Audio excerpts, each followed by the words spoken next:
حویلی کے بالائی حصے میں بنے کھلے اور وسیع ٹیرس پر اس وقت ایک نازک سا وجود کھڑا تھا۔ آئمہ، جو ابھی چند ہفتے پہلے ہی المیر شاہ کے نام کے ساتھ بن چکی تھی، اس وقت دنیا سے بے خبر بارش کا لطف لے رہی تھی۔ چونکہ ابھی صرف ان کا نکاح ہوا تھا، اس وقت باقاعدہ رخصتی ہونا باقی تھی، اس لیے وہ حویلی کے ایک الگ حصے میں اپنی ماں کے ساتھ رہتی تھی، اور المیر شاہ کے اس سخت جنونی مزاج اور اس کا مالکانہ حقوق کی شدت سے ابھی پوری طرح واقف نہیں تھی۔ آئمہ نے اپنے سفید ریشمی لباس کے دامن کو تھوڑا سا اٹھا رکھا تھا، اس کے پاؤں ننگے تھے، وہ ٹیرس کے ماربل کے ٹھنڈے فرش پر دیوانہ وار گھوم رہی تھی۔ بارش کی موٹی موٹی بوندیں جب اس کے معصومانہ چہرے اور کھلی زلفوں پر گرتی تو اس کے لبوں پر ایک دلکش مسکراہٹ پھیل جاتی۔ وہ اپنے دونوں ہاتھ فضا میں پھیلائے بارش کو خود میں سمیٹنے کی معصومانہ کوشش کر رہی تھی۔ اس کا بے نیاز وجود برستی بارش میں پوری طرح بھیگ چکا تھا، لیکن وہ اس بات سے بالکل بے خبر تھی کہ کوئی اس معصومیت کو اپنی جاگیر سمجھتا ہے، اور اس جاگیر پر کسی دوسرے تو کیا، بارش کا اثر انداز ہونا بھی اسے گوارا نہیں تھا۔ اسی پل حویلی کے بڑے لوہے کے گیٹ سے المیر شاہ کی سیاہ گاڑی لینڈ کروزر تیز رفتاری سے اندر داخل ہوئی۔ گاڑی کے ٹائروں نے صحن میں جمع پانی کو اچھالا اور وہ ایک جھٹکے سے پورچ میں آ کے رکی۔ گاڑی کا دروازہ کھلا اور المیر شاہ باہر نکلا۔ 6 فٹ 2 انچ کا قد، چوڑا سینہ، گندمی رنگت اور چہرے پر ہمیشہ رہنے والی ایک کاٹ دار سختی۔ وہ کسی مغرور شہزادے جیسا لگتا تھا۔ وہ بزنس میٹنگ سے لیٹ لوٹا تھا، شدید تھکن کا شکار تھا۔ وہ جیسے ہی گاڑی سے اتر کر حویلی کی سیڑھیوں کی طرف بڑھا، بجلی کا ایک زوردار کڑاکا ہوا جس سے پورا آسمان روشن ہو گیا۔ اسی روشنی میں المیر کی نظریں اوپر کھلے ٹیرس پر گئیں، جہاں ایک بھیگا ہوا وجود بارش میں جھوم رہا تھا۔ ایک ہی نظر میں اس نے پہچان لیا کہ وہ آئمہ تھی۔ پل بھر میں المیر شاہ کے چہرے کے تاثرات بدل گئے۔ اس کی آنکھوں میں غصے کی سرخ لہریں دوڑ گئیں۔ اس کے اندر کا روایتی مرد جاگ اٹھا۔ آئمہ! اس کے حلق سے ایک دبی دبی گراتی ہوئی آواز نکلی۔ وہ تیز قدموں سے حویلی کے اندر داخل ہوا اور ملازموں کو نظر انداز کرتا ہوا تیزی سے سیڑھیاں چڑھنے لگا۔ اس کے شوز کی بھاری آواز سنسان راہداریوں میں گونج رہی تھی، جو کسی آنے والے طوفان کا پیش خیمہ تھی۔ ٹیرس پر آئمہ ابھی اپنے ہی دھیان میں مگن تھی کہ اچانک اس کے پیچھے بھاری قدموں کی چاپ ابھری۔ اس سے پہلے کہ وہ مڑ کر دیکھتی، ایک زوردار جھٹکے سے اس کا دوپٹہ اس کے وجود سے کھینچ لیا گیا۔ آہ! آئمہ کے حلق سے ایک چھوٹی سی چیخ نکلی۔ وہ گھبرا کر مڑی اور سامنے کھڑے شخص کو دیکھ کر اس کا دل سینے میں دھک سے رہ گیا۔ سامنے المیر شاہ کھڑا تھا، اس کا چہرہ غصے سے سرخ تھا۔ اس کی گہری سیاہ آنکھیں اس وقت انگارے برسا رہی تھیں۔ اس نے آئمہ کے سفید دوپٹے کو بڑی بے رحمی اور حق جتاتے ہوئے اپنے دائیں ہاتھ پر لپیٹ لیا تھا، جیسے وہ اس بات کا اعلان کر رہا ہو کہ اس وجود کی ہر چیز پر صرف اسی کا قبضہ ہے۔ بارش کی تیز بوندیں اب ان دونوں پر برس رہی تھیں، لیکن ماحول کی تپش برفانی ہواؤں پر غالب آ چکی تھی۔ آئمہ نے خوف اور بے بسی سے اپنے دونوں ہاتھوں کو اپنے سینے پر رکھ لیا، کیونکہ بھیگنے کی وجہ سے اس کا لباس اس کے وجود سے چمٹ گیا تھا اور وہ خود کو شدید غیر محفوظ سمجھ رہی تھی۔ اس کی آنکھوں میں فوراً ہی آنسو تیرنے لگے۔ المیر بھائی، آپ! وہ کانپتی ہوئی آواز میں بولی۔ بھائی! المیر نے ایک طنزیہ اور بھیانک مسکراہٹ کے ساتھ آگے قدم بڑھایا، جس سے آئمہ خوفزدہ ہو کر 2 قدم پیچھے ہٹی۔ نکاح کے بعد بھی تمہیں یہ لفظ یاد ہے، آئمہ، یا پھر مجھے اپنے حقوق کا احساس دلانا پڑے گا؟ آئمہ نے تڑپ کر اپنے ہاتھ مزید سینے پر کس لیے۔ اس کی آواز میں التجا اور خوف کا امتزاج تھا۔ مجھے جانے دیں، پلیز، میری چادر، مجھے اپنے الگ کمرے میں جانا ہے۔ وہ روتے ہوئے مقابل کو دیکھتے ہوئے بولی تھی، جو اس کے دوپٹے کو ہاتھ پر لپیٹ جا چکا تھا۔ اس کے لہجے کی کپکپاہٹ اور بے بسی کسی بھی پتھر دل کو پگھلا سکتی تھی، لیکن المیر شاہ اس وقت غصے اور جنون کی اس حد پر تھا جہاں اسے صرف اپنی انا اور اپنی محبت پر لگی ٹھیس دکھائی دے رہی تھی۔ المیر نے اس کی التجا کو بالکل رد کر دیا۔ اس کی آنکھوں میں غصہ تو تھا ہی، لیکن اس غصے کے پیچھے ایک گہری تڑپا دینے والی محبت کی تپش تھی، جیسے وہ ہمیشہ اس سخت لہجے کے پیچھے چھپاتا آیا تھا۔ اس نے اپنے بائیں ہاتھوں سے جیب سے سگریٹ کی ڈبیا اور لائٹر نکالا۔ بارش کی بوچھاڑ سے بچاتے ہوئے اس نے بڑی مہارت سے سگریٹ سلگایا۔ لائٹر کی زرد لو نے ایک سیکنڈ کے لیے اس کے تیکھے نقوش اور آنکھوں کے جنون کو مزید واضح کر دیا۔ اس نے سگریٹ کا ایک گہرا کش لیا اور دھواں فضا میں چھوڑا جو بارش کے پانی میں مل کر غائب ہو گیا۔ پھر اس نے سگریٹ کو انگلیوں میں دبا کر سرد کاٹدار اور حاکمانہ لہجے میں کہا، اگر تم یہ سوچ رہی ہو کہ آج کی رات تمہیں بغیر سزا کے جانے دوں گا تو یہ تمہاری بھول ہے۔ بہت شوق ہے نا تمہیں بارش میں نہانے کا، تو نہاؤ آج میرے سامنے، میں بھی تو دیکھوں۔ المیر پلیز، مجھے ٹھنڈ لگ رہی ہے، میں بیمار ہو جاؤں گی، آئمہ نے گریہ کرتے ہوئے کہا۔ اس کے پاؤں سردی اور خوف سے کانپ رہے تھے۔ بیمار ہونے کا خیال تب کیوں نہیں آیا جب تم یہاں تماشا بن کر جم رہی تھی؟ المیر کی آواز میں گرج چمک کی طرح سختی تھی۔ کیا تمہیں معلوم نہیں ہے کہ اس جوائنٹ فیملی میں کتنے مرد رہتے ہیں؟ تایا جان کے بیٹے، چچا کے بیٹے، ملازمین۔ اگر کسی کی بھی نظر تم پر پڑ جاتی تو میں اس کی آنکھیں نکال دیتا۔ آئمہ تم صرف میری ہو، تمہارے اس بھیگے وجود پر، تمہاری اس خوبصورتی پر صرف میرا حق ہے۔ اس سے پہلے کہ آئمہ کچھ سمجھ پاتی، المیر نے آگے بڑھ کر اس کا نازک بازو اپنی مضبوطی اور آہنی گرفت میں لے لیا۔ اس کی گرفت اتنی سخت تھی کہ آئمہ کے منہ سے سسکاری نکل گئی۔ المیر چھوڑیں، مجھے درد ہو رہا ہے، وہ تڑپتی، لیکن المیر شاہ پر اس وقت کوئی اثر نہ ہوا۔ ٹیرس کے بیچوں بیچ جہاں بارش کی تیز بچھاڑ آ رہی تھی دھکیل دیا تھا۔ وہ خود پر ٹیرس کے شیڈ کے نیچے کھڑا ہو گیا جہاں بارش کا پانی براہ راست نہیں آ رہا تھا۔ وہ وہاں کھڑے ہو کر ایک سگریٹ سلگاتے اسے دیکھنے لگا۔ طوفانی بارش اب آئنہ پر براہ راست برس رہی تھی۔ اس کے کھلے بال اس کے چہرے اور پیٹھ پر پھیل چکے تھے۔ برستی بارش میں اس کے بھیگے وجود سے اس کی تمام رعنائیاں واضح ہو رہی تھیں۔ وہ کسی جل پری کی طرح معصوم اور دلکش لگ رہی تھی۔ جس پر ظلم بھی کیا جا رہا تھا تو وہ خوبصورت لگتی ہے۔ المیر شاہ سگریٹ کے کش لیتا ہوا اپنی گہری اور سلگتی ہوئی نظروں سے اس کے سراپے کا طواف کر رہا تھا۔ اس کی نظروں میں ایک عجیب سی بے خودی اور دیوانگی اتر آئی تھی۔ وہ غصے میں تھا لیکن آئمہ کا یہ روپ اس کے دل کے تاروں کو بے دردی چھیڑ رہا تھا۔ اس کی خوبصورتی المیر کے ضبط کا امتحان لے رہی تھی۔ آئمہ بارش میں کھڑی سردی سے بری طرح کانپ رہی تھی۔ اس کے ہونٹ نیلے پڑ رہے تھے، آنکھوں سے بہنے والے آنسو بارش کے پانی کے ساتھ مل کر بہہ رہے تھے۔ وہ اپنے بازوؤں کو اپنے گرد لپیٹے خود کو چھپانے کی ناکام کوشش کر رہی تھی، لیکن المیر کی نظروں کی تپش اسے اپنے آر پار ہوتی محسوس ہو رہی تھی۔ وہ المیر کے اس جنونی روپ سے کانپ کر رہ گئی۔ اسے احساس ہو چکا تھا کہ وہ یہ کزن نہیں ہے جسے وہ بچپن سے جانتی تھی، بلکہ یہ اس کا شوہر ہے جو اس پر حد سے زیادہ پاگل اور قابض تھا۔ المیر نے سگریٹ کا آخری کش لیا، اسے فرش پر پھینک کر اپنے بوٹ سے مسل دیا۔ اس کا ضبط اب جواب دے چکا تھا۔ وہ بے خود ہوتا ہوا سست رفتار قدموں سے دوبارہ شیڈ سے نکل کر اس کی طرف گیا جہاں بارش نے ان دونوں کو اپنی لپیٹ میں لے رہی تھی۔ وہ آئمہ کے بالکل قریب آ کر رک گیا۔ ان کے درمیان فاصلہ اب ختم ہو چکا تھا۔ آئمہ ڈر کر اپنی آنکھیں بند کر لیں اور سینے پر اپنے چھوٹے چھوٹے ہاتھ رکھ کر اسے پیچھے دھکیلنے کی کوشش کی، لیکن المیر شاہ اپنی جگہ سے ایک انچ بھی نہ ہلا۔ اس نے آئمہ کے چہرے پر جھکی بھیگی زلفوں کو اپنی انگلیوں سے پیچھے کیا۔ اس کا لمس آئمہ کے جسم میں کرنٹ کی طرح دوڑ گیا۔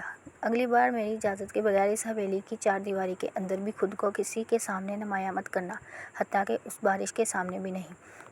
المیر نے اس کے کان کے پاس جھک کر انتہائی مدھم لیکن گہری اور جنونی آواز میں کہا۔ آئمہ نے کانپتے ہوئے اپنی بھیگی پلکیں اٹھائیں اور المیر کی آنکھوں میں دیکھا جہاں غصہ اب پگھل کر کسی گہرے اعتراف محبت میں بدل رہا تھا، جس کا مطلب سمجھنا ابھی آئمہ کے بس میں نہیں تھا۔ بارش مسلسل ان دونوں پر برس رہی تھی اور حویلی کا وہ ٹیرس ان کے اس جنونی ٹکراؤ کا گواہ بن چکا تھا۔ حویلی کا بڑا ہال ایک الگ ہی قسم کے طوفان کا مرکز بنا ہوا تھا۔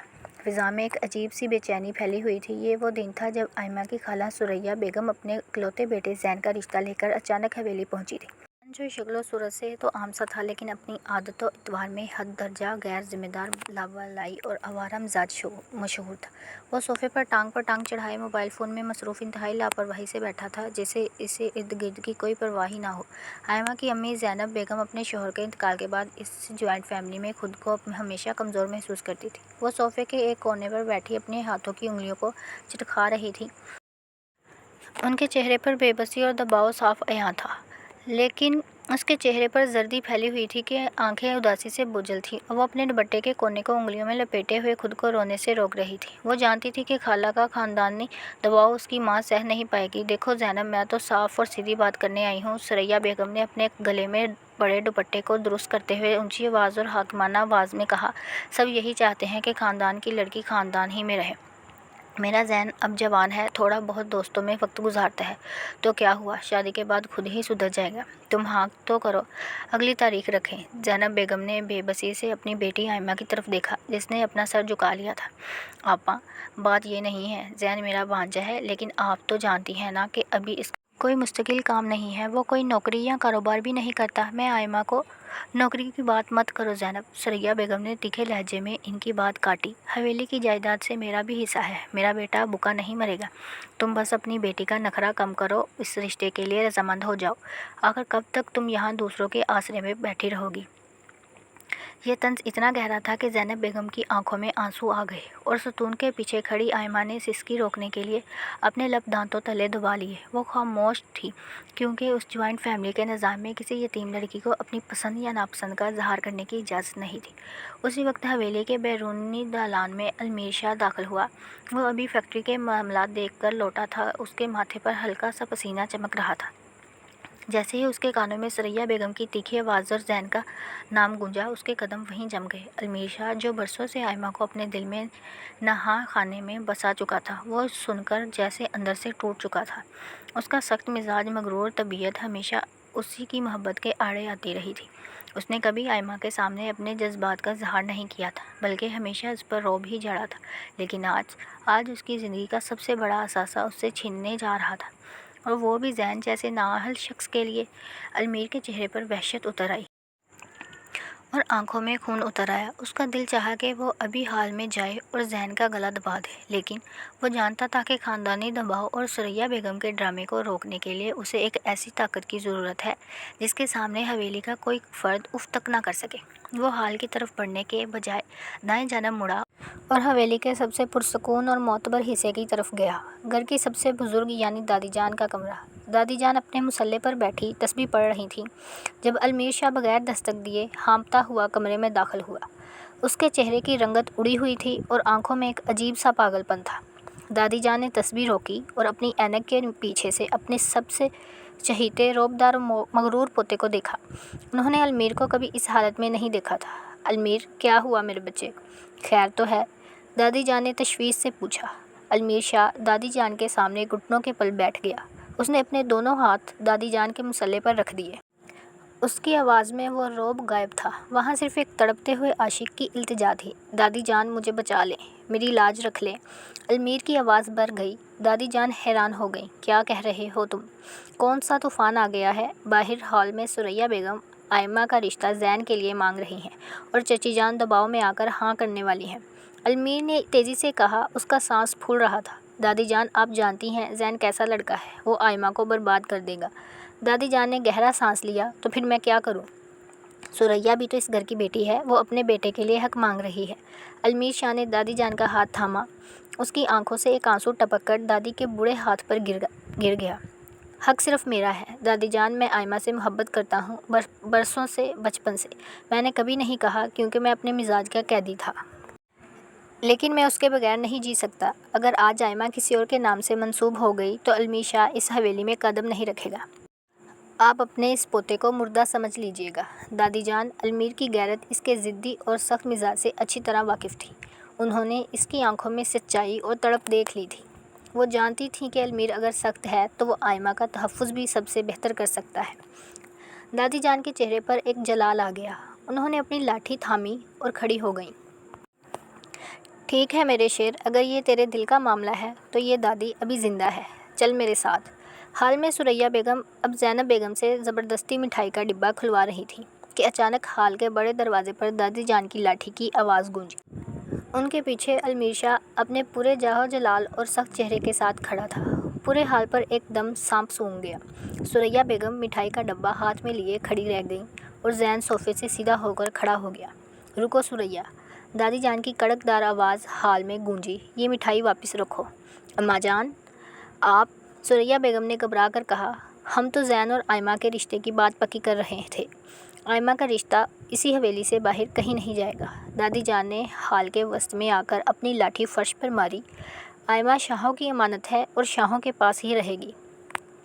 میں اس گھر کی سب سے بڑی بزرگ ہونے کے ناطے یہ فیصلہ کرتی ہوں کہ آئمہ کا نکاح آج رات اسی وقت المیر شاہ سے ہوگا۔ یہ سننا تھا کہ پورے حال میں جیسے قیامت ٹوٹ پڑی۔ سریا بیگم کا چہرہ غصے سے نیلا پڑ گیا۔ لیکن اماں جان، یہ کیسے ہو سکتا ہے؟ ہم پہلے آئے ہیں اور المیر نے تو کبھی آئمہ میں دلچسپی نہیں دکھائی۔ یہ تو سراسر ہماری توہین ہے۔ یہ میرا حکم ہے سریا، اور اس حویلی میں میرے حکم کو ٹالنے کی جرأت کسی مائی کے لال میں نہیں ہے۔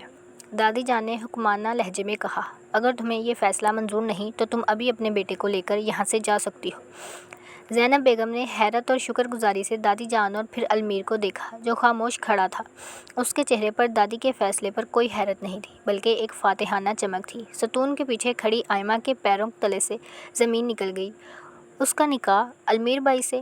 وہ شخص جو ہر وقت غصے میں رہتا تھا، جس سے وہ بات کرتے ہوئے بھی کانپتی تھی۔ اس نے سوچا کہ یہ سب دادی جان کی خاندانی ضد اور المیر کے اس غرور کا نتیجہ ہے کہ وہ کسی بیرونی رشتے کو حویلی میں آنے نہیں دینا چاہتا تھا۔ اسے کانوں کان خبر نہ تھی کہ اس فیصلے کے پیچھے المیر کی برسوں کی تڑپ اور اسے کسی کے آگے ہارنے کا خوف چھپا ہوا تھا۔ دادی جان کے حکم کے سامنے کوئی بول نہ سکا۔ سریا بیگم اور زین اسی وقت پیر پٹکتے ہوئے حویلی سے چلے گئے۔ دادی جان نے وقت ضائع کیے بغیر حویلی کے قریبی مولوی صاحب کو بلایا۔ اسی رات حویلی کے اسی ہال میں انتہائی سادگی کے ساتھ نکاح کی رسومات شروع ہوئیں۔ آئمہ کو ایک سادہ سے ریشمی جوڑے میں دادی جان کے کمرے میں بٹھایا گیا۔ جب مولوی صاحب نے اس سے پوچھا، کیا آپ کو المیر شاہ ولد سکندر شاہ کے ساتھ یہ نکاح قبول ہے، تو اس کے حلق میں آنسوؤں کا گولا پھنس گیا۔ اس نے اپنی بے بس ماں کو دیکھا، پھر روتے ہوئے انتہائی مدھم آواز میں 3 بار کہا، قبول ہے۔ دوسری طرف ہال میں بیٹھے المیر شاہ نے جب نکاح نامے پر دستخط کیے تو اس کے ہاتھ میں ایک عزم اور اپنی محبت کو پا لینے کا فخر تھا۔ اس نے دل ہی دل میں عہد کیا کہ وہ آئمہ کو دنیا کی ہر خوشی دے گا۔ آئمہ اپنے کمرے میں بیٹھی رو رہی تھی۔ اس کے دل میں المیر کے لیے صرف ایک ہی سوچ تھی، انہوں نے صرف اپنے خاندانی غرور اور دادی جان کی ضد کو پورا کرنے کے لیے میری زندگی کا فیصلہ کر دیا۔ وہ مجھ سے نفرت کرتے ہیں، اس لیے مجھے اپنا حکم چلایا۔ وہ اس سچائی سے بالکل بے خبر تھی کہ المیر شاہ نے اسے اپنی زندگی بنانے کے لیے دادی جان کے سامنے اپنے آنسو تک بہا دیے تھے، اور یوں اس غلط فہمی کے ساتھ ان کے اس انوکھے بندھن کا آغاز ہوا تھا، جس کی سزا آئمہ کو 3 ماہ بعد اس طوفانی رات میں ٹیرس پر بھیگنے پر ملی۔ حویلی کے بڑے ڈائننگ ہال میں ٹیبل سج چکا تھا، جس پر پراٹھے، انڈے، مکھن اور چائے کی کیتلیوں سے اٹھتا ہوا دھواں روایتی جوائنٹ فیملی کے شاہانہ ناشتے کی گواہی دے رہا تھا۔ میز کے ایک کونے پر آئمہ خاموش بیٹھی اپنے سامنے رکھی خالی پلیٹ کو گول رہی تھی۔ گزشتہ رات المیر شاہ کی دی ہوئی سزا اور تیز طوفانی بارش میں بھیگنے کی وجہ سے اس کا پورا وجود تپ رہا تھا۔ اسے ہلکا سا بخار تھا اور چہرہ نکاہت سے سفید پڑ چکا تھا۔ ابھی ان کی صرف رخصتی باقی تھی، اس لیے وہ خاندانی روایت کے مطابق ناشتے کی میز پر سب کے ساتھ بیٹھنے پر مجبور تھی۔ لیکن اس کے اندر رات کے واقعہ کا خوف اور المیر شاہ کی وہ سلگتی ہوئی نظریں اب بھی تازہ تھیں، جنہوں نے اسے اندر تک جلا دیا تھا۔ اس کی ماں زینب بیگم بار بار تشویش سے اپنی بیٹی کا مرجھایا ہوا چہرہ دیکھ رہی تھی اور چپکے سے اس کا ہاتھ چھو کر اس کی تپش کو محسوس کرنے کی کوشش کر رہی تھی۔ مشترکہ خاندانی نظام میں جہاں اتنے سارے لوگ ایک ساتھ رہتے ہوں، وہاں کسی ایک کے چہرے کی اداسی بھی دوسروں کی نظروں سے چھپی نہیں رہ سکتی، خاص طور پر ان لوگوں سے جو کسی موقع کی تلاش میں ہوں۔ زینب، ذرا چائے ادھر بڑھانا، تائی جان نے مغرور لہجے میں کہا، اور ساتھ ہی آئمہ پر ایک گہری نظر ڈالی۔ آئمہ بی بی، صبح سے دیکھ رہی ہوں تم نے نوالہ تک نہیں توڑا، کیا حویلی کا ناشتہ اب تمہارے معیار کے مطابق نہیں رہا؟ آئمہ نے گھبرا کر سر اٹھایا، اس کی گلابی آنکھیں بخار کی شدت سے چمک رہی تھیں۔ نہیں تائی جان، ایسی بات نہیں ہے، بس میرا دل نہیں۔ دل کا کیا ہے بھئی، دل تو نخرے کرنے کا بہانہ ڈھونڈتا ہے۔ خالہ سریا بیگم، جن کا بیٹا زین 3 ماہ پہلے ریجیکٹ ہوا تھا اور جو اب بھی اسی حسد اور بدلے کی آگ میں جل رہی تھیں، تیکھے اور زہریلے لہجے میں بولیں، ابھی تو رخصتی بھی نہیں ہوئی اور محترمہ کے نخرے ابھی سے آسمان پر ہیں، ناشتہ بھی ٹھیک سے نہیں کر رہی۔ خالہ کی اس بات پر میز پر بیٹھی کزن سارہ اور حمزہ نے آپس میں بے معنی خیز نظروں کا تبادلہ کیا اور دبی دبی ہنسی ہنسے۔ زینب بیگم کا سر شرمندگی اور دکھ سے جھک گیا۔ وہ جانتی تھیں کہ سریا بیگم ان کی بیٹی کو نشانہ بنا رہی ہیں، لیکن وہ جوائنٹ فیملی کے دباؤ کے سامنے ہمیشہ کی طرح خاموش رہیں۔ سریا، صبح صبح طنز کے تیر چلانا بند کرو، دادی جان نے میز کے سرے پر بیٹھے ہوئے اپنی بھاری آواز میں ٹوکا۔ بچی کی طبیعت ناساز لگ رہی ہے، تم کیوں ہر بات کو نخروں کا نام دیتی ہو؟ ارے اماں جان، آپ تو ہمیشہ اسی کی طرفداری کریں گی، آخر آپ کی ہی ضد پر یہ نکاح ہوا ہے۔ سریا بیگم نے دادی جان کی بات کاٹتے ہوئے کہا۔ ان کا لہجہ اب بھی تلخ تھا۔ ہم تو بس یہ کہہ رہے ہیں کہ رخصتی سے پہلے ہی اگر یہ حال ہے تو جب یہ باقاعدہ اس گھر کی مالکن بن گئی تب تو ہمیں پاؤں رکھنے کی جگہ بھی نہیں ملے گی۔ آئمہ کی آنکھوں میں آنسو تیرنے لگے۔ وہ اپنی بے عزتی پر تڑپ کر رہ گئی، لیکن اس مشترکہ نظام میں وہ اتنی کمزور تھی کہ اپنے دفاع میں ایک لفظ بھی نہ بول سکی۔ اسی لمحے ہال کے بڑے دروازے پر باریک قدموں کی چاپ ابھری۔ پورے ہال میں ایک دم خاموشی چھا گئی۔ المیر شاہ سفید کلف لگے کرتے شلوار اور کندھے پر سیاہ شال ڈالے اپنے پورے رعب اور دبدبے کے ساتھ داخل ہوا تھا۔ اس کے چہرے پر ہمیشہ رہنے والی سنجیدگی اور سختی برقرار تھی۔ وہ خاموشی سے اپنی مخصوص کرسی پر بیٹھا جو دادی جان کے بالکل برابر تھی۔ ملازمہ نے فوراً آگے بڑھ کر اس کے سامنے پلیٹ رکھی اور چائے ڈالی۔ المیر نے ہمیشہ کی طرح ناشتے کی میز پر موجود اخبار اٹھایا اور اسے کھول کر پڑھنے لگا، جیسے اسے آس پاس کے لوگوں سے کوئی سروکار نہ ہو۔ آئمہ نے ڈرتے ڈرتے اپنی نظریں اٹھا کر المیر کو دیکھا۔ رات کو جو شخص بارش میں اس پر غصے سے چلا رہا تھا، اس وقت وہ اتنا پرسکون اور لا تعلق دکھائی دے رہا تھا کہ کوئی اندازہ بھی نہیں لگا سکتا تھا کہ رات ان دونوں کے درمیان کیا طوفان گزرا تھا۔ آئمہ نے فوراً اپنی نظریں جھکا لی۔ اس کا دل تیزی سے دھڑکنے لگا۔ خالہ ثریا بیگم المیر کی موجودگی کے باوجود اپنی عادت سے مجبور تھیں۔ انہوں نے سوچا کہ المیر شاہ خود اتنا سخت مزاج ہے، وہ بھلا آئمہ کے ان نخروں کو کیوں برداشت کرے گا۔ انہوں نے دوبارہ آئمہ کو مخاطب کیا، آئمہ اگر ناشتہ نہیں کرنا تو اٹھ جاؤ، یہاں سے یوں چہرہ لٹکا کر بیٹھنے سے دوسروں کا بھی موڈ خراب ہوتا ہے۔ شاہوں کے گھروں میں ایسی سستی اچھی نہیں لگتی۔ اگر رخصتی سے پہلے ہی سب کے سامنے یہ رویہ ہے تو ابھی ثریا بیگم اپنی بات پوری بھی نہیں کر پائی تھی کہ اچانک اخبار بند ہونے کی ایک زوردار آواز گونجی۔ المیر شاہ نے اخبار کو جھٹکے سے میز پر بند کر کے رکھا۔ اس کی گہری سیاہ آنکھیں سیدھی ثریا بیگم کے چہرے پر ٹک چکی تھیں۔ اس کے چہرے کے تاثرات اتنے سخت اور خوفناک ہو چکے تھے کہ پورے ڈائننگ ٹیبل پر بیٹھے کزن اور تائی جان کے ہاتھ وہیں رک گئے۔ المیر نے اپنی بارعب گرجدار اور سرد آواز میں کہا، آئمہ کو بخار ہے اور اس گھر کی بہو کو کسی کے سامنے نخرے کرنے کی کوئی ضرورت نہیں، وہ جو چاہے کرے۔ اس کے لہجے میں ایک ایسا حاکمانہ تحفظ تھا جس نے ثریا بیگم کی زبان کو جیسے تالا لگا دیا۔ ہال میں اس وقت اتنی خاموشی تھی کہ سانس لینے کی آواز بھی سنی جا سکتی تھی۔ المیر شاہ نے اپنی نظریں ثریا بیگم سے ہٹا کر تائی جان اور باقی سب پر گھمائیں، جیسے وہ واضح کر رہا ہو کہ آئمہ کے خلاف ایک لفظ بھی اب برداشت نہیں کیا جائے گا۔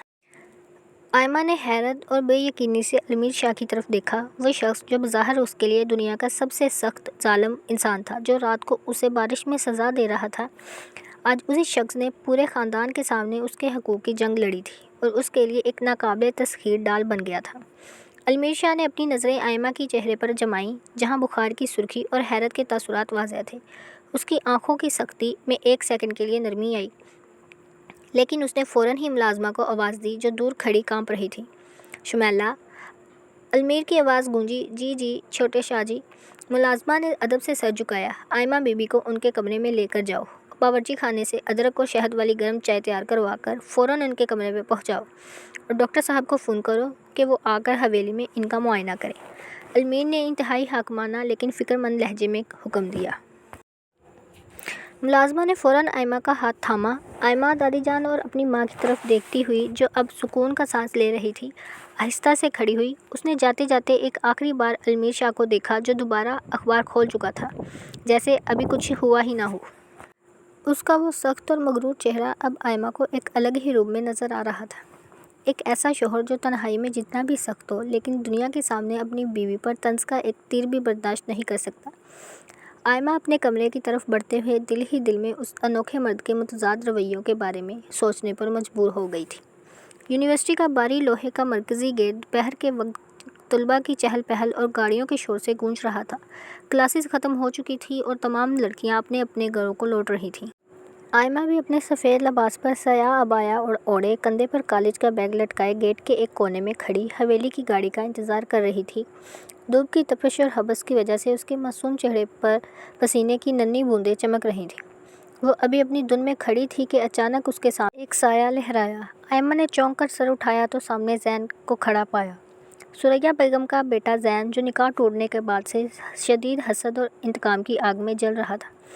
اس وقت ایک گہری اور مکارانہ مسکراہٹ کے ساتھ آئمہ کے بالکل قریب کھڑا تھا۔ آئمہ کے چہرے پر فوراً ہی ناگواری اور خوف کے تاثرات ابھر آئے۔ اس نے اپنے عبائے کو خود کے گرد مزید لپیٹا اور 2 قدم پیچھے ہٹ گئی۔ زین بھائی، آپ یہاں کیا کر رہے ہیں؟ پلیز میرے سامنے سے ہٹ جائیں، آئمہ نے خوف زدہ آواز میں کہا۔ اس کی نظریں آس پاس سے گزرتے طلباء پر پڑ رہی تھیں کہ کوئی تماشا نہ بن جائے۔ بھائی مت کہو مجھے، آئمہ، میں تو تمہیں اس جہنم سے بچانے آیا ہوں جس میں تم دادی جان کے ایک فیصلے کی وجہ سے گر چکی ہو۔ زین نے ایک اور قدم آگے بڑھایا۔ اس کی آنکھوں میں زہر بھرا تھا۔ اس نے موقع پا کر آئمہ کو بھڑکانے اور اس کے دل میں المیر کے خلاف نفرت کو مزید ہوا دینے کا فیصلہ کر لیا، کیونکہ وہ جانتا تھا کہ آئمہ اس کے نکاح سے خوش نہیں ہے۔ زین نے اپنے لہجے میں جھوٹی ہمدردی شامل کرتے ہوئے کہا، آئمہ، المیر ایک ظالم انسان ہے۔ اس نے زبردستی تم سے نکاح کیا ہے۔ وہ تمہیں کبھی خوش نہیں رکھ سکتا۔ تم نے اس دن ناشتے کی میز پر بھی دیکھا ہوگا، وہ صرف اپنا حکم چلانا جانتا ہے۔ وہ ایک مغرور اور پتھر دل مرد ہے جو تمہاری معصومیت کو کچل دے گا۔ میری بات مانو، ابھی بھی وقت ہے، اس نکاح کو ختم کر دو۔ میں تمہیں یہاں سے لے جاؤں گا۔ بند کرے اپنی بکواس زین۔ آئمہ کا دل خوف سے بری طرح دھڑک رہا تھا۔ وہ مزید پیچھے ہٹی۔ المیر شاہ میرے شوہر ہیں، آپ ان کے خلاف ایک لفظ بھی مت بولیں اور یہاں سے چلے جائیں۔ اس سے پہلے کہ وہ ابھی آئمہ کے الفاظ پورے بھی نہیں ہوئے تھے کہ سڑک پر گاڑی کی بریک کی آواز گونجی۔ المیر شاہ کی سیاہ لینڈ کروزر تیز رفتاری سے آئی اور زین اور آئمہ کے بالکل قریب آ کر رک گئی۔ گاڑی کا دروازہ ایک جھٹکے سے کھلا اور المیر شاہ باہر نکلا۔ اس وقت اس کا چہرہ غصے کی آخری حدوں کو چھو رہا تھا۔ سیاہ سن گلاسز کے پیچھے چھپی اس کی آنکھیں سرخ ہو چکی تھیں۔ اس نے جیسے ہی دور سے زین اور آئمہ کو اتنے قریب دیکھا تو اس کا خاندانی وقار، اس کی مردانہ غیرت اور اس سے بڑھ کر اس کی دیوانی محبت حسد کی آگ سے جل اٹھی۔ اس کا خون کھول رہا تھا۔ المیر شاہ نے جیسے زمین پر قدم نہیں رکھے تھے بلکہ وہ کوئی قہر بن کر اترا تھا۔ اس نے ایک بھی لفظ بولے بغیر آگے بڑھ کر زین کا گریبان اپنے دونوں ہاتھوں میں جکڑ لیا۔ المیر، چھوڑو مجھے۔ زین کا رنگ سیکنڈوں میں فک ہو گیا۔ اس کا سارا غصہ اور مکارانہ بہادری المیر کے اس جاہ و جلال کے سامنے ہوا ہو گئی۔ اس نے زین کا گریبان اتنی سختی سے کھینچا کہ زین کا سانس رکنے لگا۔ المیر نے اپنے چہرے کو اس کے قریب کیا۔ اس کی آواز کسی زخمی شیر کی گراہٹ جیسی تھی۔ تمہاری ہمت کیسے ہوئی؟ تمہاری یہ اوقات کہ تم میری بیوی کے پاس کھڑے ہو کر اسے بہکانے کی کوشش کرو؟ زین شاہ، اگر اگلی بار تم حویلی کے آس پاس یا آئمہ کے سائے کے قریب بھی نظر آئے تو خدا کی قسم میں تمہارا وجود اس دنیا سے مٹا دوں گا اور شاہوں کے غصے کی قیمت تمہاری پوری نسل چکائے گی۔ دفع ہو جاؤ یہاں سے، اس سے پہلے کہ میں تمہارا خون یہیں سڑک میں بہا دوں۔ المیر شاہ نے اسے ایک ایسے زوردار دھکا دیا کہ زین سڑک پر گرتے گرتے بچا۔ وہ خوف سے کانپتا ہوا اپنے کپڑے درست کیے بغیر مڑ مڑ کر المیر کے غضب کو دیکھتا ہوا تیزی سے وہاں سے بھاگ کھڑا ہوا۔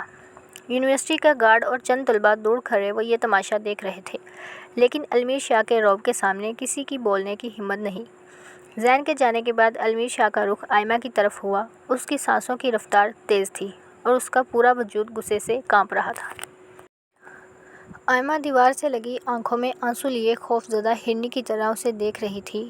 المیر نے ایک لفظ کہے بغیر آگے بڑھ کر آئمہ کی نازک کلائی کو اپنی گرفت میں لے لیا۔ اس کی گرفت اتنی سخت تھی کہ آئمہ کے منہ سے ایک چیخ نکل گئی۔ المیر بھائی، درد ہو رہا ہے، چھوڑے مجھے۔ وہ رو پڑی، لیکن المیر اس وقت کسی کے سننے کی پوزیشن میں نہیں تھا۔ اس کا حسد اس کی عقل پر غالب آ چکا تھا۔ اس نے اسے تقریباً گھسیٹتے ہوئے گاڑی کی طرف بڑھایا، فرنٹ سیٹ کا دروازہ کھولا اور اسے سختی سے اندر بٹھا کر دروازہ اتنی زور سے بند کیا کہ آئمہ ڈر کر سمٹ گئی۔ وہ خود چکر کاٹ کر ڈرائیونگ سیٹ پر بیٹھا اور گاڑی کو ایک انتہائی خطرناک رفتار سے حویلی کی طرف دوڑا دیا۔ المیر شاہ کے دونوں ہاتھ اسٹیئرنگ وہیل پر جمے ہوئے تھے۔ اس کی انگلیوں کے جوڑ دباؤ کی وجہ سے سفید پڑ رہے تھے۔ وہ مسلسل سامنے سڑک کو دیکھ رہا تھا، لیکن اس کا پورا دھیان اپنے برابر میں بیٹھی روتی ہوئی لڑکی پر تھا۔ وہ غصے اور حسد کی آگ میں جل رہا تھا کہ آئمہ اس کے علاوہ کسی اور مرد کے سامنے کیوں کھڑی تھی۔ اس نے زین کو اپنے قریب آنے ہی کیوں دیا؟ وہ فوراً وہاں سے ہٹ کیوں نہیں گئی؟ المیر شاہ، آپ نے ہمیشہ میرے ساتھ ایسا کیوں کرتے ہیں؟ آئمہ کا ضبط آخر کار جواب دے گیا۔ وہ اپنے چہرے سے عبایا ہٹاتی ہوئی اونچی آواز میں رو پڑی۔ میری کیا غلطی تھی؟ وہ خود میرے پاس آیا تھا، میں تو اسے منع کر رہی تھی۔ المیر نے گاڑی کی رفتار مزید بڑھا دی، جس سے آئمہ کا خوف مزید بڑھ گیا۔ خاموش رہو آئمہ، ایک لفظ بھی مزید مت بولنا۔ المیر کی آواز کار کے بند ماحول میں گونجی۔ تم وہاں کھڑی اس کی باتیں سن رہی تھی، کیا تمہیں معلوم نہیں کہ وہ تمہارے بارے میں کیا سوچتا ہے؟ تم میری بیوی ہو، ہمارا نکاح ہوا ہے۔ میری اجازت کے بغیر تم کسی غیر مرد کی طرف دیکھ بھی نہیں سکتی، کھڑا ہونا تو دور کی بات ہے۔ آپ صرف مجھ پر رعب جھاڑنا جانتے ہیں۔ آئمہ روتے ہوئے چلائی، اس کے آنسو اس کے گالوں پر بہہ رہے تھے۔ آپ کو میری کوئی پرواہ نہیں ہے۔ آپ صرف اپنی انا اور خاندانی غرور کی طرح مجھے ایک قیدی کی طرح رکھنا چاہتے ہیں۔ دادی جان نے زبردستی میرا نکاح آپ سے کروا دیا اور اب آپ مجھے اپنی جگیر سمجھ کر مجھ پر ظلم کرتے ہیں۔ آپ ایک ظالم انسان ہیں۔ المیر شاہ بالکل ویسے ہی جیسے زین کہہ رہا تھا۔ زین کا نام آئمہ کے منہ سے سن کر المیر نے ایک دم زور سے بریک لگائی۔ گاڑی ایک سنسان سڑک کے کنارے جھٹکے سے رکی گئی۔ المیر شاہ نے اپنی سیٹ بیلٹ کھولی اور آئمہ کی طرف مڑا۔ اس کا چہرہ آئمہ کے بالکل قریب تھا۔ اس کی آنکھوں میں اب غصے کے ساتھ ایک گہرا دکھ بھی جھلک رہا تھا، جسے آئمہ کی ناپختہ نظریں پڑھنے میں ناکام تھیں۔ ہاں، میں ظالم ہوں، میں مغرور ہوں، المیر نے اتنی انتہائی بھاری آواز میں کہا۔ اس کا سانس آئمہ کے چہرے کو چھو رہا تھا۔ لیکن یاد رکھنا آئمہ، تم اسی ظالم اور مغرور انسان کے نکاح میں ہو اور تمہاری زندگی کا ہر فیصلہ، تمہارا ہر سانس اب مجھ سے جڑا ہوا ہے۔ میں تمہیں قیدی سمجھوں یا اپنی جان سے، یہ میرا مسئلہ ہے، لیکن آئندہ اگر کسی مرد نے تمہارے سائے کو بھی چھونے کی کوشش کی تو وہ دنیا دیکھنے کے قابل نہیں رہے گا۔ آئمہ نے روتے ہوئے اپنا چہرہ دونوں ہاتھوں میں چھپا لیا۔ وہ اب بھی یہی سمجھ رہی تھی کہ المیر کا یہ غصہ اور یہ پابندیاں صرف اس کی حاکمانہ طبیعت کا حصہ ہیں۔ وہ اس سچائی سے کوسوں دور تھی کہ یہ سب دراصل اس شدید دیوانی اور تڑپا دینے والی محبت کا نتیجہ ہے جو المیر شاہ کے اندر حسد کی آگ بن کر بھڑک رہی تھی۔ گاڑی دوبارہ حویلی کی طرف چل پڑی، لیکن ان دونوں کے درمیان کی غلط فہمی کی دیوار اب اور بلند ہو چکی تھی۔ شام کے سائے حویلی کی در و دیوار پر گہرے ہو رہے تھے اور پرندے چہچہاتے ہوئے اپنے گھونسلوں کی طرف لوٹ رہے تھے۔ حویلی کے باقی حصوں میں جہاں جوائنٹ فیملی کی گہما گہمی اور کچن سے برتنوں کی آواز آ رہی تھی، وہیں دادی جان کا کمرہ حویلی کا وہ گوشہ تھا جہاں ہمیشہ ایک سکون کا راج رہتا تھا۔ دادی جان اپنے بستر پر گاؤ تکیے سے دیگ لگائے بیٹھی تھیں۔ ان کے ہاتھ میں عقیق کے دانوں والی تسبیح دھیرے دھیرے گم رہی تھی۔ ان کا چہرہ عمر بھر کے تجربات اور خاندانی وقار کا آئینہ دار تھا، لیکن ان کی آنکھوں میں ہمیشہ اپنے بچوں کے لیے ایک ممتا چھپی رہتی تھی۔ اسی پل کمرے کا بھاری لکڑی کا دروازہ دھیرے سے کھلا۔ آئمہ جو یونیورسٹی سے لوٹنے کے بعد اسے اپنے کمرے میں بند روتی رہی تھی، دادی جان کے کمرے میں داخل ہوئی۔ اس کا چہرہ آنسوؤں سے تر تھا، ناک بخار اور رونے کی شدت سے سرخ ہو رہی تھی۔ اس کی سسکیاں اب بھی اس کے حلق میں پھنس رہی تھیں۔ وہ بغیر کچھ کہے انتہائی دھیمے قدموں سے چلتی ہوئی دادی جان کے بیڈ کے پاس آئی اور فرش پر دادی جان کے پیروں کے پاس بیٹھ گئی۔ اس نے اپنے کانپتے ہوئے ہاتھوں سے دادی جان کے بوڑھے اور شفیق پاؤں کو دبانا شروع کر دیا۔ دادی جان نے تسبیح روکی اور اپنی اینک کے پیچھے سے اس نازک روتی ہوئی لڑکی کو دیکھا۔ آئمہ کے گالوں پر بہتے ان گرم آنسوؤں نے دادی جان کے دل کو تڑپا کر رکھ دیا۔ انہوں نے فوراً اسے فرش سے اٹھا کر اپنے بالکل قریب بیڈ پر بٹھا دیا۔ کیا ہوا میری جان؟ کیا المیر نے پھر کچھ کہا؟ دادی جان نے انتہائی نرم اور تشویش سے اس کا چہرہ اپنے ہاتھوں کے پیالوں میں لیتے ہوئے پوچھا۔ وہ جانتی تھی کہ المیر کا مزاج کتنا سخت ہے اور وہ آج دوپہر سے اسے کس حالت میں یونیورسٹی سے لے کر آیا تھا۔ آئمہ جو اب تک اپنا ضبط برقرار رکھنے کی کوشش کر رہی تھی، دادی جان کے اس شفیق لمس پر خود پر قابو نہ پا سکی۔ وہ دادی جان کے سینے سے جا لگی اور پھوٹ پھوٹ کر رو پڑی۔ اس کے آنسو دادی جان کے ریشمی دوپٹے کو بھگونے لگے۔ دادی جان، المیر بھائی مجھ سے نفرت کرتے ہیں۔ وہ بہت سخت ہیں۔ انہوں نے مجھ سے شادی صرف زین کو نیچا دکھانے کے لیے کی ہے۔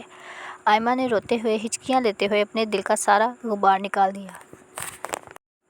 وہ مجھے انسان نہیں سمجھتے دادی جان، وہ صرف اپنی انا کی تسکین چاہتے ہیں۔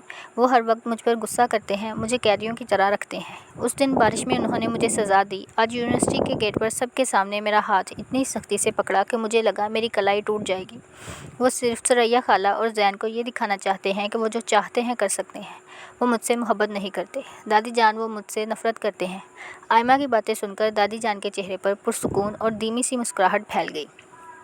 انہوں نے آئمہ کو اپنے سینے سے الگ کیا اور اس کی پیشانی پر پیار دیا۔ پاگل لڑکی، المیر دنیا کے لیے سخت ہے، تمہارے لیے نہیں۔ تم نے اس کے غصے کو دیکھا ہے، لیکن اس کے غصے کے پیچھے چھپی اس کی بے بسی کو نہیں پڑھ پائی۔ جس دن ثریا بیگم زین کا رشتہ لے کر آئی تھی، وہ تمہاری ماں دباؤ میں تھی، اس دن کا سچ تم نہیں جانتی۔ جس دن زین کا رشتہ آیا تھا، وہ مغرور لڑکا میرے گھٹنوں کو ہاتھ لگا کر رویا تھا، دادی جان، آئمہ کے بغیر میں مر جاؤں گا، اسے میرا کر دیں، میں اسے بہت محبت سے رکھوں گا۔ اس نے تو اپنے عشق کی لاج رکھنے کے لیے میرا سہارا لیا تھا۔ یہ سننا تھا کہ آئمہ کے پیروں تلے سے جیسے زمین نکل گئی۔ اس کا روتا ہوا وجود ایک دم ساکت ہو گیا اور اس کی سسکیاں حلق میں ہی جم گئیں۔ اس نے اپنی بھیگی اور حیرت سے پھٹی آنکھوں سے دادی جان کے چہرے کو دیکھا، جیسے وہ یہ سمجھنے کی کوشش کر رہی ہو کہ جو کچھ اس نے سنا ہے وہ سچ ہے یا کوئی خواب۔ دادی جان، آپ آپ یہ کہہ رہی ہیں؟ آئمہ کی آواز جیسے گم ہو گئی تھی۔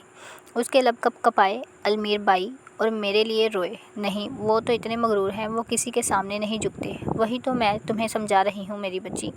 دادی جان نے گہرا سانس لیتے ہوئے اس کا ہاتھ تھاما۔ المیر شاہ کسی کے سامنے نہیں جھکتا، لیکن وہ تمہارے معاملے میں اپنی ہر انا، اپنا ہر غرور ہار چکا ہے۔ اس رات وہ جب فیکٹری سے لوٹا، اسے معلوم ہوا کہ زین کا رشتہ آیا ہے تو وہ پاگلوں کی طرح میرے کمرے میں آیا تھا۔ اس کی آنکھوں میں وہ آنسو میں نے دیکھے تھے جو اس نے اپنی زندگی میں کبھی نہیں بہائے۔ اس نے مجھ سے بھیک مانگی تھی تمہاری، وہ ڈر گیا تھا کہ تم اس سے چھن جاؤ گی۔ اس نے میرا سہارا صرف اس لیے لیا تاکہ خاندان میں کوئی تماشا نہ بنے اور ثریا بیگم کی زبان بند کی جا سکے۔ اس کے ذہن کے پردے پر ماضی کے سارے مناظر ایک فلم کی طرح چلنے لگے۔ اسے یاد آیا کہ کس طرح نکاح کی رات المیر کے چہرے پر ایک عجیب سا فخر تھا جسے وہ خاندانی غرور سمجھتی رہی۔ اسے یاد آیا جب اگلے دن ناشتے کی میز پر ثریا خالہ اور تائی جان اس پر طنز کے تیر چلا رہی تھیں، کس طرح المیر نے اخبار بند کر کے پورے خاندان کے سامنے اس کا تحفظ کیا تھا اور کہا تھا اس گھر کی بہو کو کسی کے سامنے نخرے کرنے کی ضرورت نہیں۔ اسے یاد آئی وہ طوفانی رات جب المیر نے اسے بارش میں دھکیلا تھا۔ وہ دراصل اس کی سزا نہیں تھی بلکہ اس کا وہ جنونی حسد تھا۔ اس کی امانت کو قدرت کی بوندیں بھی کیوں چھو رہی ہیں۔ اور آج کا وہ واقعہ جہاں اس نے زین کا گریبان پکڑ کر اسے حویلی سے دور رہنے کی دھمکی دی تھی، وہ المیر کا غرور نہیں بلکہ اپنی محبت کو کھو دینے کا وہ خوف تھا جو اسے وحشی بنا رہا تھا۔ وہ مجھ سے محبت کرتے ہیں؟ آئمہ کے لبوں سے یہ لفظ انتہائی معصومیت اور بے یقینی سے نکلا۔ اس کے دل کے اندر جو المیر کے لیے نفرت اور خوف کی ایک سخت برف جمی ہوئی تھی، وہ دادی جان کے ان چند الفاظ کی گرمائش سے دھیرے دھیرے پگھلنے لگی۔ بہت زیادہ آئمہ، وہ تم سے اتنی محبت کرتا ہے کہ خود اپنے جذبات کا قیدی بن چکا ہے۔ دادی جان نے اس کے آنسو پوچھتے ہوئے کہا۔ اس کا مزاج سخت ضرور ہے کیونکہ وہ شاہوں کا خون ہے۔ اس نے کبھی کسی کے سامنے جھکنا نہیں سیکھا، لیکن اس کا غصہ دراصل تمہارے لیے اس کا تحفظ اور اس کی دیوانگی ہے۔ وہ تمہیں دنیا کی ہر نظر سے چھپا کر رکھنا چاہتا ہے۔ اب یہ تمہارا فرض ہے میری جان کہ تم اس سخت کھول کے اندر چھپے اس عاشق کو پہچانو۔ وہ تمہیں کبھی دکھ نہیں دے گا کیونکہ تم اس کی زندگی ہو۔ آئمہ خاموش ہو گئی۔ اس کی آنکھوں سے اب جو آنسو بہہ رہے تھے وہ خوف کے نہیں بلکہ ایک عجیب سے سرور اور پچھتاوے کے تھے۔ اسے احساس ہوا کہ وہ کتنی بڑی غلط فہمی میں جی رہی تھی اور جس شخص کو وہ اپنا جلاد سمجھ رہی تھی وہ دراصل اس کے عشق میں اپنا سب کچھ ہار کر بیٹھا تھا۔ رخصتی کی تمام روایتی اور تھکا دینے والی رسومات بالآخر اپنے اختتام کو پہنچ چکی تھیں۔ حویلی کے ان دالان میں ہونے والی گہما گہمی اب دھیمی پڑ چکی تھی اور پورا گھر گہری نیند کی آغوش میں تھا۔ المیر شاہ کا کمرہ آج سرخ گلابوں اور چمپا کے سفید خوشبودار پھولوں سے کسی خواب کی طرح سجا ہوا تھا۔ عنبر اور سندل کی دھیمی دھیمی خوشبو پورے ماحول میں ایک رومانوی سحر بکھیر رہی تھی۔ بیڈ کے وسط میں گیلے گلابوں کی پتیوں کے درمیان آئمہ اپنے باریک سرخ عروسی جوڑے میں ملبوس بیٹھی تھی۔ اس کا سر گھونگھٹ کے نیچے جھکا ہوا تھا۔ اس کے ہاتھوں میں رچی گہری مہندی اور کلائیوں میں کھنکتی چوڑیاں اس کے دل کی تیز دھڑکنوں کے ساتھ تال ملا رہی تھیں۔ لیکن آج اس کے دل میں وہ پرانا خوف، وہ وحشت، وہ بے بسی بالکل نہیں تھی جو 3 ماہ پہلے اسی حویلی کے ٹیرس پر تھی۔ دادی جان کے اس ایک انکشاف نے آئمہ کی دنیا ہی بدل دی تھی۔ اب اس کے دل میں اپنے شوہر، اپنے مزاجی خدا کے لیے خوف نہیں بلکہ ایک انوکھی تڑپ، بے پناہ حیا اور اس کے لمس کو پانے کی شدید خواہش مچل رہی تھی۔ اسی پل المیر شاہ کمرے میں داخل ہوا۔ سیاہ رنگ کی شیروانی میں ملبوس، اپنے چوڑے شانوں پر سفید شال ڈالے، وہ ہمیشہ کی طرح بے حد وجیح، باروب اور سنجیدہ لگ رہا تھا۔ وہ جیسے جیسے قریب آ رہا تھا، آئمہ کی سانسوں کی رفتار تیز ہوتی جا رہی تھی۔ المیر بیڈ کے قریب آ کر رک گیا۔ اس نے چند سیکنڈ تک سامنے بیٹھی اپنی اس انمول امانت کو دیکھا جسے پانے کے لیے اس نے اپنی انا کے کتنے ہی بت توڑے تھے۔ وہ آہستہ سے بیڈ پر اس کے بالکل سامنے بیٹھ گیا۔ اس کے ہاتھ بڑھے اور آئمہ کا وہ باریک سرخ گھونگھٹ اوپر اٹھا۔ گھونگھٹ اٹھتے ہی المیر کا اپنا سانس تھم گیا۔ سامنے کائنات کا سب سے خوبصورت چہرہ تھا، حیا سے جھکی ہوئی گلابی پلکیں جن کے کونوں پر اس وقت 2 موٹے موٹے آنسو چمک رہے تھے۔ آئمہ کی آنکھوں میں ان آنسوؤں کو دیکھ کر المیر شاہ فکر مندی اور مخملی آواز میں بولا، آج بھی مجھ سے ڈر لگ رہا ہے؟ آئمہ نے دھیرے سے اپنی بھیگی پلکیں اٹھائی اور المیر کی ان سلگتی محبت سے لبریز آنکھوں میں دیکھا جن میں اب صرف اس کا عکس تھا۔ اس نے نفی میں سر ہلایا۔ اس کے دل کا ضبط ٹوٹ گیا۔ اس نے آگے بڑھ کر المیر کے دونوں ہاتھ مضبوطی سے اپنے مہندی رچے ہاتھوں میں تھام لیے۔ اس کا لمس پاتے ہی المیر کے جسم میں ایک سحر دوڑ گیا۔ آئمہ کی آواز میں اب کوئی شکوہ نہیں تھا بلکہ ایک گہرا پچھتاوا اور اعتراف تھا۔ وہ تڑپ کر بولی، دادی جان نے مجھے سب بتا دیا ہے۔ آپ اتنے سخت کیوں بنتے ہیں؟ جب دل میں اتنی محبت چھپی ہے۔ آئمہ کے منہ سے یہ اعتراف سن کر، اس کے ہاتھوں کی گرفت محسوس کر کے علمیر شاہ کے پتھر جیسے چہرے پر ایک دلکش مسکراہٹ ابھر آئی۔ اس نے اپنے چہرے کو گھما کر آئمہ کے نازک ہاتھوں کو اپنی گرفت میں لے لیا اور الفاظ کو جیسے اپنے دل کی گہرائیوں سے نکالتے ہوئے بولا، میں شاہ ہوں آئمہ، مجھے بچپن سے صرف چیزوں کو فتح کرنا اور ان پر حق جتانا سکھایا گیا، لیکن تمہارے معاملے میں نے جانا کہ ہار جانا کیا ہوتا ہے۔ علمیر نے تھوڑا اور قریب ہوتے ہوئے آئمہ کو اپنے مضبوط حصار میں لے لیا۔ اس کا ایک ہاتھ آئمہ کی کمر پر تھا اور دوسرا اس کے چہرے کو چھو رہا تھا۔ اس نے جھک کر آئمہ کی پاکیزہ پیشانی اور بند آنکھوں پر اپنے ہونٹ رکھ دیے، جہاں اس کی محبت کا سب سے بڑا ثبوت یعنی وہ آنسو ٹھہرے تھے۔ اس نے انتہائی مدھم اور سحر انگیز آواز میں اس کے کان کے پاس کہا، تم میری زندگی کا واحد اثاثہ ہو آئمہ، تمہیں کھونے کا خوف مجھے سخت بنا دیتا تھا، لیکن اب تم ہمیشہ کے لیے میری ہو۔ آئمہ نے اپنا سر علمیر شاہ کے چوڑے اور محفوظ سینے پر رکھ دیا، جہاں اس کے دل کی دھڑکنیں اب صرف آئمہ کے نام پکار رہی تھیں۔ دونوں کے چہرے پر ایک پرسکون اور ابدی مسکراہٹ پھیل گئی۔ ماضی کی تمام غلط فہمیاں، طنز کے تیر اور حسد کی آگ اب ہمیشہ کے لیے بجھ چکی تھی، اور اس خوبصورت رومانوی رات کے سائے میں علمیر شاہ اور آئمہ کی ایک نئی دلکش اور خوشگوار زندگی کا باقاعدہ آغاز ہو چکا تھا۔